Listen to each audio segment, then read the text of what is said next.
ملک ایک بار پھر قدرتی اور انسانی المیوں کی لپیٹ میں ہے۔ ملتان اور مظفر گڑھ میں سیلابی ریلا ہیڈ محمد والا سے گزر کر کبیر والا، شجاع آباد اور درجنوں دیہات کو نگل گیا۔ اوکاڑا کی 112 آبادیاں متاثر ہوئیں۔ بہاول پور میں نصیر پور بند ٹوٹنے سے تباہی پھیل گئی۔ مظفر گڑھ کے 40 سے زائد علاقے زیر آب آ گئے اور ہیڈ محمد والا ٹریفک کے لیے بند کر دیا گیا۔ دوسری طرف کوئٹہ میں قیامت خیز دھماکے نے 14 افراد کی جان لی۔ ایف سی ہیڈ کوارٹر پر حملہ ناکام بنایا گیا، مگر 6 اہلکار شہید ہو گئے اور 5 دہشت گردوں کو جہنم واصل کر دیا گیا۔ یہ سب منظر ایک ہی سوال کو جنم دیتا ہے کہ سیلابی عذاب اور دہشت گردی جیسے اندھوناک چیلنجز سے نمٹنے کے لیے پاکستان کو عالمی برادری کی فوری توجہ کی ضرورت ہے، ورنہ یہ سرزمین آزمائشوں کے شکنجے میں گھری رہے گی۔ السلام علیکم ویورز، آپ دیکھ رہے ہیں خبریں ڈیجیٹل رپورٹرز کارنر، میں ہوں جویب بٹ۔ ملک ایک بار پھر قدرتی اور انسانی المیہ کی لپیٹ میں ہے۔ ملتان، کبیر والا اور مظفر گڑھ میں سے سیلابی ریلا جو ہے ٹکراتا ہوا گزرا ہے، جہاں اس نے اوکاڑا کی 120 سے زائد آبادیاں، مظفر گڑھ کی 40 سے زائد بستیاں جو اس نے متاثر کی ہیں۔ اس طرح اگر ہم ذکر کریں تو کوئٹہ ایک ایسے حادثے، ایسے المیہ سے اس کا سامنا ہوا ہے کہ وہاں پہ ایک زوردار دھماکے سے 14 افراد کی جو ہے جان وہ لے لی گئی ہے۔ ایف سی قلعے پر بھی حملہ کیا گیا، ہیڈ کوارٹر پر حملہ کیا گیا، جن کو مزاحمت کرتے ہوئے ایف سی نے کامیابی سے اس کو ناکام کر دیا، لیکن 6 اہلکاروں کی جو ہے وہ جان جو ہے ان کو جانی پڑی، جو ہے اللہ کو پیارے ہو گئے، جس کے جواب میں 5 خارجی بھی جو ہے انہوں نے مارے ہیں۔ اگر ہم اسی طرح بات کریں تو یہ جو انسانی اور قدرتی المیہ جو ہم نے ہمارے پاکستان کو جنہوں نے گھیرا ہوا ہے، اگر ہم ان کے حل کی تلاش میں جائیں تو ہمارے ساتھ سینئر صحافی ضیاء بلوچ صاحب موجود ہیں۔ ان سے ہم جاننے کی کوشش کرتے ہیں کہ جو قدرتی آفات میں زلزلے اور یہ سیلاب جو ہیں، پانی کا جو طوفان ایک برپا ہوا جس نے پاکستان پورے کو لپیٹ میں لیا اور بستیوں کی بستیاں جو ہیں لاکھوں لوگوں کو متاثر کر دیا، اس نے افراد گھر بہا کے لے گیا۔ سر، ہم اس قدرتی آفات سے کوئی تو ایسا آئیڈیا ہوگا جس سے ہم بچ سکیں، وہ آپ جی بٹ صاحب، سیلاب کی بات سب سے پہلے شروع کرتے ہیں۔ سیلاب جناب شروع ہوا ہمارے ہاں اپر پنجاب سے ہوتا ہوا، اب لوور پنجاب اور ساؤتھ پنجاب کی طرف جو آیا۔ کل یہ ریلا ملتان پہنچا ہے۔ ملتان کے 2-3 ایڈجسٹنٹ جو اضلاع ہیں، مظفر گڑھ ہو گیا، کبیر والا ضلع خانیوال ہے، اور اس سے آگے تحصیلیں شجاباد ہے، جلال پور ہے، وہاں سے، اور اب یہ پنج نت تک جائے گا۔ اچھا، وہاں زیادہ ہونے کی وجہ یہ ہے کہ ریلا بہت زیادہ بفر گیا۔ اس کی وجہ کیا ہے کہ ادھر سے راوی 40 سال میں پہلی مرتبہ راوی میں سب سے زیادہ پانی آیا ہے، اور سب سے زیادہ اس مرتبہ چناب میں پانی آیا ہے۔ پہلے عام طور پر جو بھی تباہیاں ہوتی تھی وہ دریائے سندھ میں ہوتی تھی، اور دریائے سندھ مائٹی انڈس کہلاتا ہے، سب سے زیادہ طاقتور جو پاکستان کا دریا ہے وہ دریائے سندھ ہے۔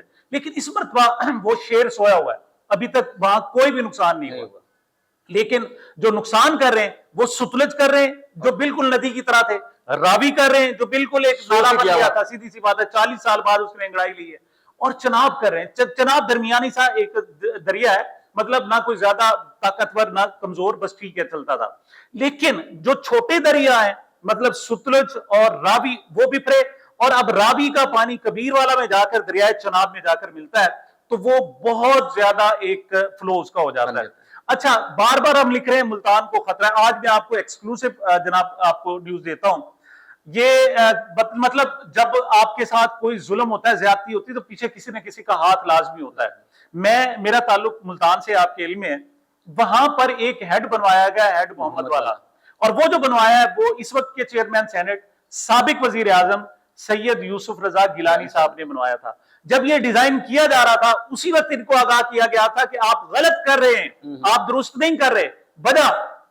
وجہ یہ ہے کہ یہ صرف چناب نہیں ہے، یہ راوی بھی اس سے پہلے آ کر ملے گا، اور اس نے سارا کا سارا فلو یہاں سے گزرنا ہے۔ اس کا جو قدرتی بیڈ ہونا چاہیے تھا، بیلٹ ہونا چاہیے تھا، وہ چھوٹا رکھا گیا۔ یہ ایسے سمجھے جیسے میٹرو ٹرین انہوں نے بنانے کے لیے جناب شروع کی، میٹرو بس، تو پتا چلا کہ جب انہوں نے ڈیزائن کر لیا کہ 2 فضے تو اس وہاں سے گزر ہی نہیں سکتے، تو وہ کیسے چلے گی۔ سیملرلی انہوں نے صرف اپنے جائیدادیں، اپنی جناب زمینیں، ان کو سیٹ کرنے کے لیے جو ڈیزائن کیا وہ قدرتی فلو سے چھوٹا ہے، ہیڈ محمد والا۔ اور حالانکہ جو طریقہ کار یہ ہوتا ہے کہ آپ کا اگر پہلے 3 کلومیٹر آپ کا ریور بیڈ ہے، تو آپ جب نیا ڈیزائن کرتے ہیں تو اس کو 4 کلومیٹر رکھتے ہیں۔ انہوں نے اس سے بھی کم کر دیا، اور وہاں چونکہ بنانا تھا، اور اب میں تو نہیں کہتا، پوری دنیا جانتی ہے کہ بطور وزیر اعظم کیا کیا الزامات ہیں جناب یوسف رضا گیلانی صاحب پر، اور کتنے انہوں نے جناب کک بیکس لیے, کیا کیا معاملات ہیں, یہ پوری دنیا کو پتا ہے. الزامات آتے رہتے ہیں, میں بھی جھوٹے بھی ہوں, ان کی وہ صفائیاں بھی پیش کرتے رہتے ہیں, لیکن یہ ایک ٹیکنیکل مسئلہ ہے جس کی وجہ سے مسائل ہیں. دوسرا میں پوائنٹ آؤٹ کرنا چاہوں گا کہ انتظامیہ اور پولیس کیا کر رہی ہے. یہ پہلی مرتبہ دوہرا ظلم کیا گیا ہے. وہاں لوگوں کو زبردستی نکالا جا رہا ہے, میں آپ کو بتاؤں, اور وہاں پر ناکے لگائے ہوئے ہیں.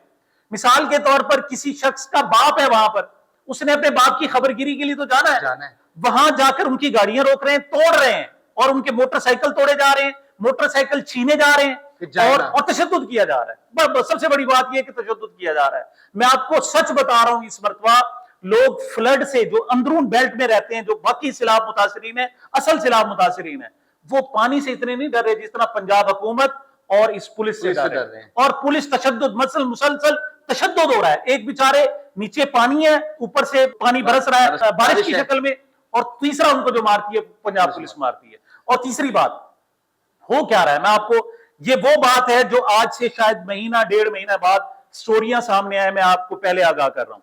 اس وقت کہتے ہیں جناب کہ 25 لاکھ پنجاب کے جو لوگ متاثر ہوئے ہیں, اور اس میں سے دعویٰ کیا جاتا ہے کہ ہم نے 10 لوگوں کو ریسکیو کر لیا ہے. 10 لاکھ لوگوں کو ریسکیو کر لیا ہے. مطلب سر کھاتے پورے کیے جا رہے ہیں. ایک سکول بنایا گیا ہے اور اس میں کہا گیا کہ ہم 3000 لوگوں کو ریسکیو کر کے یہاں لائیں, اور پھر وہ وہاں جناب بیٹر چلنا شروع ہو گیا کہ صبح کے 3000 لوگوں کو صبح کو جو کھانا دیا گیا اس پر اتنے لاکھ روپے خرچ ہوئے, جو دوپہر کو کھانا دیا گیا اس پر اتنے لاکھ خرچ ہوئے, اور جو شام کا کھانا تھا اس پر اتنا خرچ ہوا. ان کے جو اتنے ہزار جانور تھے ان کے چارے کے لیے اتنے کروڑ روپے خرچ کیے گئے. یہ بہت بڑا جناب سکیم ہے, آپ یاد رکھیے گا. یہ تو جب آڈٹ رپورٹیں سامنے آئیں گی نا, لوگوں کو اس وقت پتا چلے گا کہ سیلاب نے زیادہ نقصان پہنچایا ہے پاکستان کو, یا پاکستان کے اس وقت جو طاقتور لوگ ہیں وہ اس وقت زیادہ نقصان پہنچا رہے ہیں. لیکن جو ذلیل ہیں, جن کو جو تنگ کیا جا رہا ہے, میں یقین کریں ہمارے رپورٹر طلال اشتیاق صاحب, آپ گزشتہ روز گئے, انہوں نے ٹوٹل بیلٹ کو چیک کیا ہے. ہمارے خبریں ڈیجیٹل پہ وہ پروگرام چل رہے ہیں. لوگ دھاڑے مار مار کر رو رہے ہیں. وہ سیلاب کے حوالے سے نہیں رو رہے, پاکستان پنجاب حکومت اور اس کے جو عمال ہیں, آفیشلز ہیں, ان کے خلاف رو رہے ہیں. اور ویڈیو دیکھیں, میں ملتان سے, چونکہ میں نے عرض کیا, وہاں 2 ویڈیو وائرل ہیں کہ ایک تھانے دار جاتا ہے, کہتا ہے نکلو, اور وہ گالم گلوچ کرتا ہے. اور ایک کمشنر جاتا ہے وہاں کا, ملتان کا, وہ ایک بابا جی سے کہتا ہے, بابا جی میں کمشنر ملتان درخواست کرنے آیا ہوں, آج وہ باہر جائے. بابا کہتا ہے کہ یار مرنا تو اتھے بھی مار جائیں گے. کہتے ہیں نہیں, ہم آپ کو مرنے نہیں دیتے.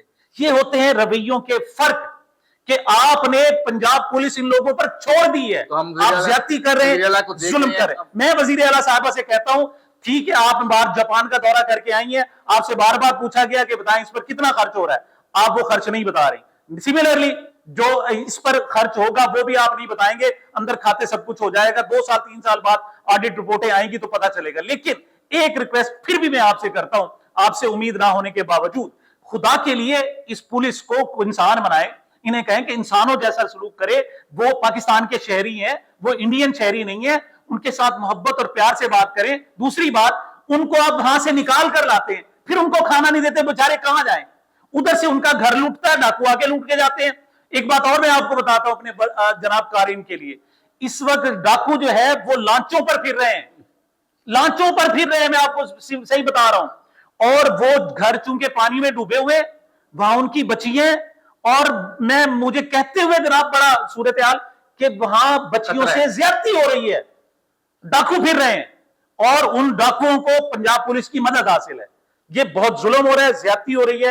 اس معاملے کو ٹھیک کیا جانا ضروری ہے. اور اس پہ تھوڑا سا جاننا چاہیں گے, کل جو ایک اٹیک ہوا ہے ایف سی کے قلعے پہ, اور اس میں ہمارے افسران نے جو ہے جامع شہادت بھی نوش کی ہے, ظاہری بات, اور خوارجیاں بھی اس میں ہلاک ہوئے ہیں. بٹ صاحب 2 بڑے واقعات ہوئے ہیں, ایک تو ایف سی قلعے پر حملہ ہوا ہے, اور دوسرا ایک نئی روایت قائم ہوئی. دیکھیں بلوچستان کی نیچر کو سمجھیں, جب ہم پنجاب کی بات کرتے ہیں نا تو یہ سیلاب چل رہا ہے, جب تک کہ آخری قطرہ دریائے سمندر میں نہیں گرتا, انشاءاللہ ہماری آپ کی زندگی رہی, اور ہمارا ادارہ اس حوالے سے بہت کچھ کر رہا ہے. ادارہ خبریں میں فی الحال ڈسکلوز نہیں کرنا چاہتا, میں چاہتا ہوں چیف ایڈیٹر صاحب وہ چیزیں خود پیش کریں گے, اناؤنس کریں گے, اس پر انشاءاللہ ہم پروگرام بھی کریں گے. ہم سیلاب متاثرین کے ساتھ ہیں, اور بالکل انشاءاللہ ساتھ رہیں گے, ان کی نمائندگی کریں گے, چاہے ہم سے حکمران جتنا مرضی ناراض ہو جائیں, ہم ان کی آہ کو, ان کی جناب باتوں کو انشاءاللہ پہنچاتے رہیں گے. اب آتے ہیں تھوڑا سا بلوچستان کی طرف. بلوچستان میں اب تک جتنے بھی اٹیک ہو رہے ہیں یہ فوج کے خلاف, پولیس اور انتظامیہ کے خلاف ہو رہے ہیں. اس میں وہاں پر عوامی سطح پر کسی کو نقصان نہیں پہنچایا جا رہا تھا, بلکہ صورتحال اس حد تک خراب ہوئی کہ بحیثیت پاکستانی مجھے پھر شرم آ رہی ہے کہ وہاں دہشت گرد آتے ہیں, وہ پورے کے پورے ضلع کا 2 گھنٹے کے لیے, 3 گھنٹے کے لیے, 4 گھنٹے کے لیے کنٹرول کر لیتے ہیں, اور وہاں مقامی لوگ ان سے نفرت نہیں کرتے, ان کے ساتھ سیلفیاں مناتے ہیں, مطلب اس حد تک, اور پولیس والے دبک کے بھاگ جاتے ہیں. یہ بہت صورتحال ہے جو rate, state of the rate کو جو ہے نا کسی طور پر ظاہر نہیں کرتی. لیکن اس مرتبہ پہلی مرتبہ ہوا ہے کہ ایف سی کو, یعنی فرنٹیئر کانسٹیبلی, جسے وفاقی اب انہوں نے کانسٹیبلی کا نام, فیڈرل کانسٹیبلی کا نام دے دیا ہے, وہاں پر تو حملہ ہوا ہے, لیکن اس مرتبہ سیاست دانوں پر اور عوام پر حملہ ہوا ہے. یہ در حقیقت شابانی اسٹیڈیم ہے, وہاں پر بلوچستان نیشنل پارٹی کا یہ جلسہ ہو رہا تھا. جلسہ جو ہی ختم ہوا, اور میں آپ کو ایگزیکٹ رپورٹنگ بتا رہا ہوں, جس وقت اختر مینگل جو بی این پی کے سربراہ ہے, ان کی گاڑی جہاں سے گزری وہ اسٹیڈیم کے باہر سے, بالکل عین اس وقت حملہ ہوا ہے. یہ اللہ نے کیا ہے. اختر مینگل دیکھیں, پہلے ہم اکبر بگٹی کو کھو چکے ہیں, بہت سارے جناب ان سے, تو اس کا الزام کس پہ آنا تھا؟ حکومت پہ آنا تھا. اللہ نے کیا کہ وہ بچ گئے. ان کی ایک تو گاڑی بلٹ پروف تھی, اور نمبر 2 ٹیکنیکل ایرر ان سے آ گیا کہ وہ چند سیکنڈ پہلے گزری, اس کے بعد دھماکہ ہوا. لیکن پھر بھی 14 شہادتیں ہوئی ہیں.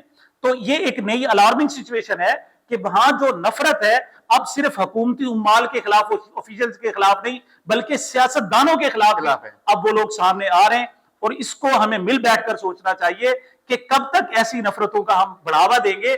ہمیں اس چیز کو روکنا ہوگا. روکنے کے 2 طریقے ہیں کہ آپ ٹھیک ہے سختی کریں, لیکن آپ کو پیار بھی کرنا ہوگا.